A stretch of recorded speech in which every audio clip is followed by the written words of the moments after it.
Мурунку президент Алмазбек Атамбаевди 1-май райондук сотуна алып келишти. Бүгүн УКМКнын тергөө изоляторунун жаш сотрудниктерин атайын киргизишиптир. Жаштарында эми кызыккандуулук алып деле начальствонун айтканын кыла берет деген ойдо окшойт.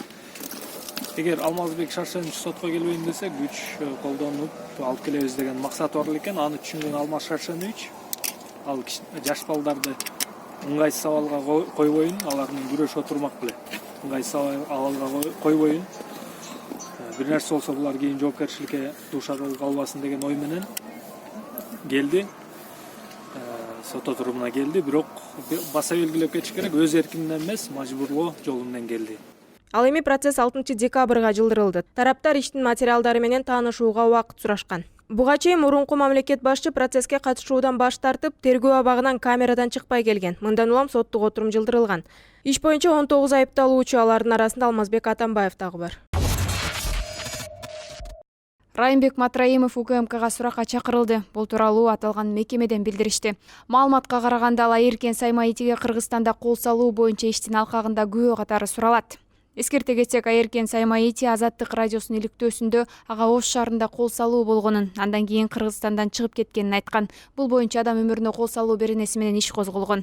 УКМК Райымбек Матраимов журналисттик иликтөөдө айтылган башка маалыматтар боюнча да суралаарын белгилейт.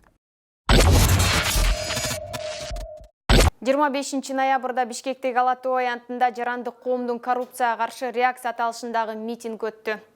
Акцияга чыккандар бажы тармагындагы коррупцияны жоюуну, реалдуу реформаны талап кылышты. Райым! Камалсын! Райым! Камалсын! Райым! Камалсын! Жүздөгөн адамдар колдоруна Райымбек Матраимовдун элеси тартылган сүрөттөрдү жана өлкөдө мыйзамдуулукту талап кылган жазуулары менен плакаттарды көтөрүп, Райым камалсын, оорулардын орду түрмөдө, реакция, реалдуу реформалар жүргүзүлсүн деген бир нече талаптарды коюшту. Митингге жарандарды колдоо максатында Жогорку кеңештин депутаты Дастан Бекешев дагы чыккан. Я считаю, что люди очень правильно выражают свое недовольство, тем более это, вот видите, мирный митинг, он не организованный абсолютно, да, там. Вот, и я на эту акцию пришел как депутат, который также поддерживает своих граждан, вот, который считает, что если залезет тебе в карман, ты не должен это терпеть, и тем более, если ты знаешь, кто у тебя украл.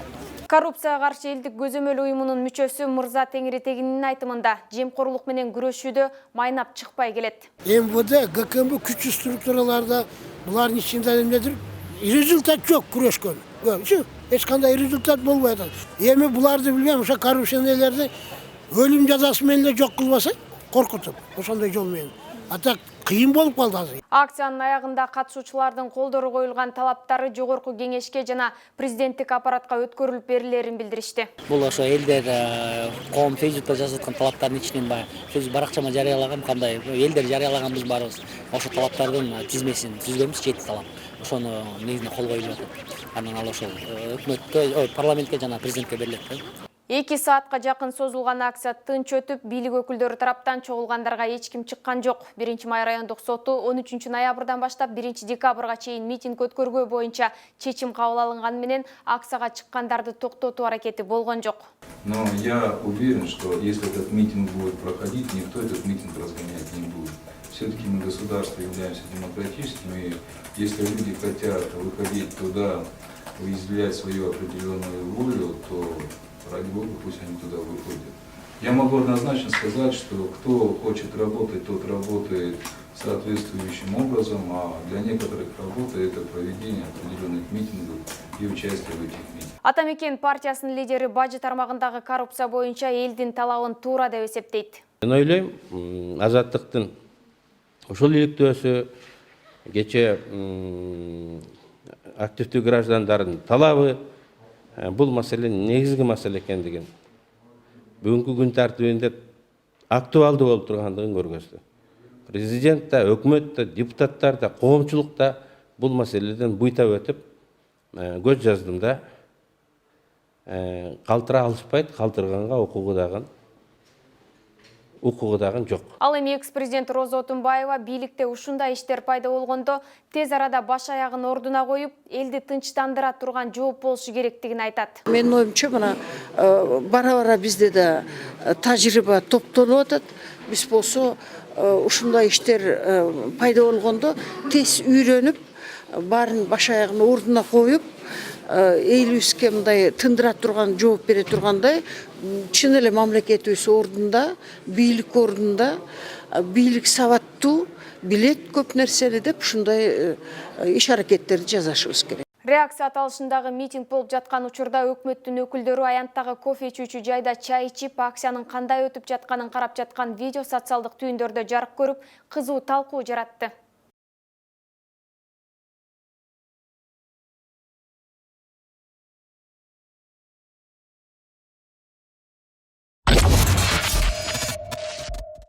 Аймактар аралык касташууну козутуу фактысы боюнча социалдык тармактын активдүү колдонуучусу Беспредел KG баракчасынын администратору Автандил Жоробеков кармалды. Маалыматты 1-май райондук сотунун басма сөз кызматкери тастыктап, анын баш коргоо чарасы 26 ноябрь күнү каралганын билдирди. Бул арада Беспредел KG баракчасынын администратору Автандил Жоробековдун бир тууганы Чынара Темирова коомчулукка, анын ичинде саясатчы Өмүрбек Текебаевга кайрылды. Уважаемый Текебаев Өмүрбек Черкешевич, когда-то мой брат ходил на ваши судебные процессы, поддерживал вас, когда вы сидели в тюрьме. Я лично отправляла вам две книги со словами поддержки. Теперь поддержка и помощь нужна нам. Ал эми бүгүн 29 ноябрда аталган блогер Автандил Жоробековдун жакындары Бишкектеги улуттук коопсуздук мамлекеттик комитетинин имаратынын алдында наразычылыктарын айтып чыгышты. Ооба, биз эч кабарыбыз жок, кабар ала албайбыз, эч кандай байланышыбыз жок. Же телефон байланыш, же байланыш жок. Биз сүйлөшөлү, эмне болду, кандай, эмне акыбалың кандай деп сурай албай атабыз да, таптакыр ошол көрүштүрбөй атышат. Эми адвокаттар аркылуу байланышып атабыз.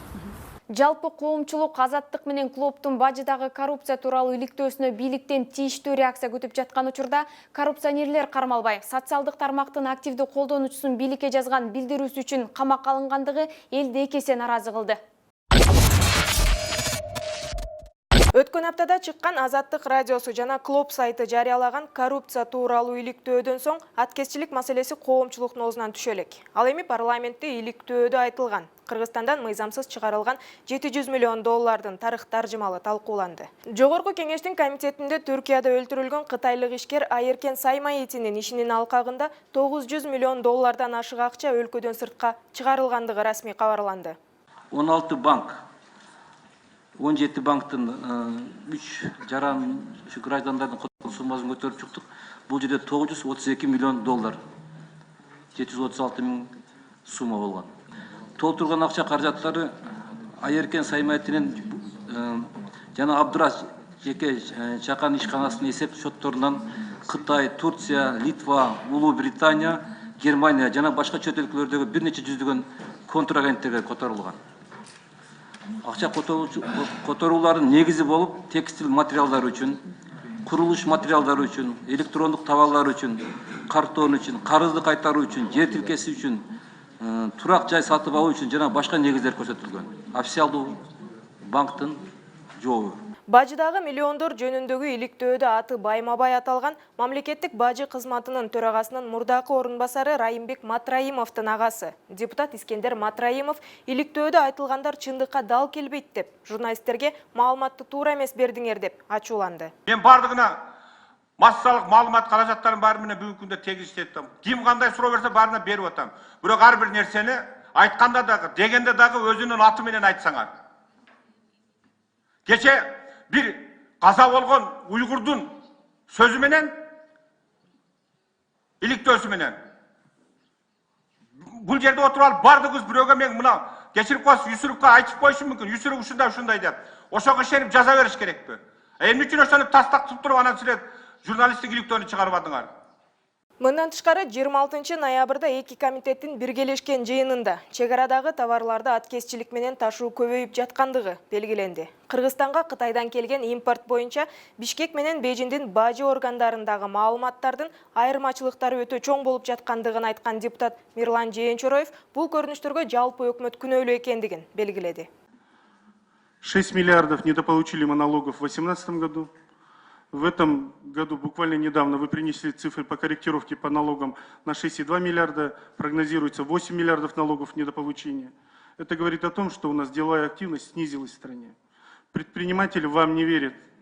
Предприниматели бизнесом не занимаются, не платят налоги, нету налогооблагаемой базы. Соответственно, это вся вина правительства. Мойнуңуздарға алып туруп отставкага кетиш керек бул боюнча.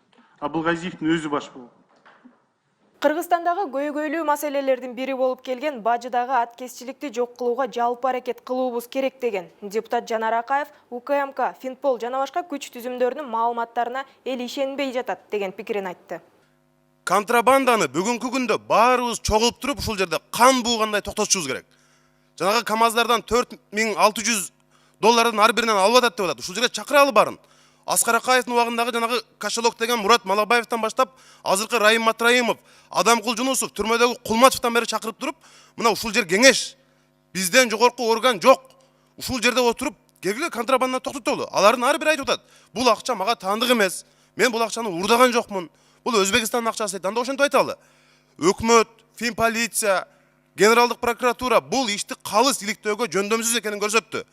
Булар азыр 700 миллион андай мындай дейт, эч ким ишенбейт да элдечи. Көчөдө такыр башка пикир, өкмөттө такыр башка пикир. Ал эми депутат Таабалды Тилаев күч түзүмдөрү жалтактык кылып, так маалымат берүүдөн качып жаткандыгын белгилеп өттү. Мына күч органдарынын так ачык маалымат бербей атканы. Баягы мындайча айтканда жалтактык алып атат да, өздөрүнүн айткан сөзүнөн ачык сөзүн айта албай атат да. Ошон үчүн коркпой, эгерде болгон эмес болсо, мындай маселелер жок болсо, аны жок деп эле айтыш керек. Эгерде болбосо, бар болсо, анда бар деп айтыш керек. Ошон үчүн кечээ комитетте да уктуңуздар, ал жерде айтып атат, андай маселе жок, бирок акча андан көп чыгарылат. Жогорку кеңештин төрагасы Дастанбек Жумабеков учурда коррупция менен күрөш жүргүзүп жатабыз деген пикирин айтып, өкмөттүн аракети болуп жаткандыгын кошумчалады. Эми коррупция менен биз күрөшүп атабыз бүгүнкү күндө. Мына айтып кетейин. Айрыкча 2011ден 2017 жылга чейин мейли жана 700 миллион кимдик болсо карап көрөлү, анда ал учурда ким турган бийликте. Мына анда ошого элде айтсын да, кече митинг болуп ошолор айтсын анда. Ошол убакта Атамбаев президент болгон эмнени карап отурган депчи. Бирок бүгүнкү күндө өкмөттүн аракети ошондой көп нерселер мындай терс көз караштар болгондуктан ошондой коррупциялык элементтерди жоюш үчүн мына кече эле премьер-министр ошол айтып аткан бизден Эркештам, Торыгатка жаңы заманбаптагы камераларды алып келбедикпи? Жаңы заманбаптагы сканерлерди койдук. Азыр ар бир өткөн машинанын ийне жибине чейин ошол жерден көрсөтүлөт. Ичинде эмне товар бар? Ал эми депутат Алмамбет Шыкмаматов контрабанда маселеси боюнча өкмөттү сынга алып, аны токтото албасаңар кеткиле деген пикирин айтты. Контрабанда ар бир 4-чү литр бензин контрабанда. Ар бир 5-чи пачка сигарет контрабанда. Эми ошо контрабанда деген бул бир мафия экен да. Жылына мамлекетке 500 миллион доллар жылына мамлекетке зыян тийгизип атса, ошол контрабанданы токтоткула. Контрабанда менен аеосуз күрөшкүлө. Эгерде контрабанданын мафиясын алыңар жетпесе, анда ачык айтып, кеткиле, элди да өзүңөрдү кыйнабай. Мына бүгүн айткан цифровизация. Ошо цифровизацияны эртелек койгула. Контрабанда баарыбыздын бюджеттин канын ичип аткан бүгүн контрабанда. Ал арада премьер-министр Мухаммедкалый Абылгазиев 2020 жылы мамлекеттик бюджетти толтуруу жана көмүскө экономика менен күрөшүү багытында өзгөчө жыл болот деген оюн ортого салды. Кандай болгон күндө да контрабанда маселеси коомдо олуттуу көйгөйлөрдүн бири экендиги маалым. Айтылган сындар, келтирилген жүйөлөр эске алынып, өлкөбүздүн бюджетине көрүнүктүү эле соккуруп жаткан контрабанда менен күрөш чыныгы күрөш болот деп үмүттө туралы. Президент Сооронбай Жээнбеков жамааттык коопсуздук кеңешиндеги төрагалыкты Россиянын президенти Владимир Путинге өткөрүп берди. Ал Владимир Путинди төрагалыкты кабыл алышы менен куттуктап, албан ийгиликтерди каалады. Мы не должны забывать нашу общую историю и выступать вместе против попыток ее переписывания. Кыргызстан придает празднику Победы чрезвычайно важное значение и особый смысл. Мы с чувством глубокой благодарности вспомним тех, кто отстоял свободу нашей общей Родины, и проведем крупное мероприятие по случаю празднования Великой Победы. Как я уже сказал, сегодня председательство ВДКБ переходит к Российской Федерации. Уверен, что российское представительство придаст новый импульс развитию организации в 2020 году. Белгилей кетсек, 28 ноябрда Бишкек шаарындагы Аларча мамлекеттик резиденциясында ЖККнун жамааттык коопсуздук кеңешинин кезектеги сессиясы болду. Жыйындын алкагында бир катар маанилүү документтерге кол коюлду. Белгилей кетсек, ЖККнун жамааттык коопсуздук кеңешинин кезектеги сессиясына Сооронбай Жээнбеков, Беларусь Республикасынын президенти Александр Лукашенко, Казакстан Республикасынын президенти Касым-Жомарт Токаев, Россия Федерациясынын президенти Владимир Путин, Тажикстан Республикасынын президенти Эмомали Рахмон, Армениянын премьер-министри Николь Пашинян жана ЖКК башкы катчысынын милдетин аткаруучу Валерий Семириков катышты.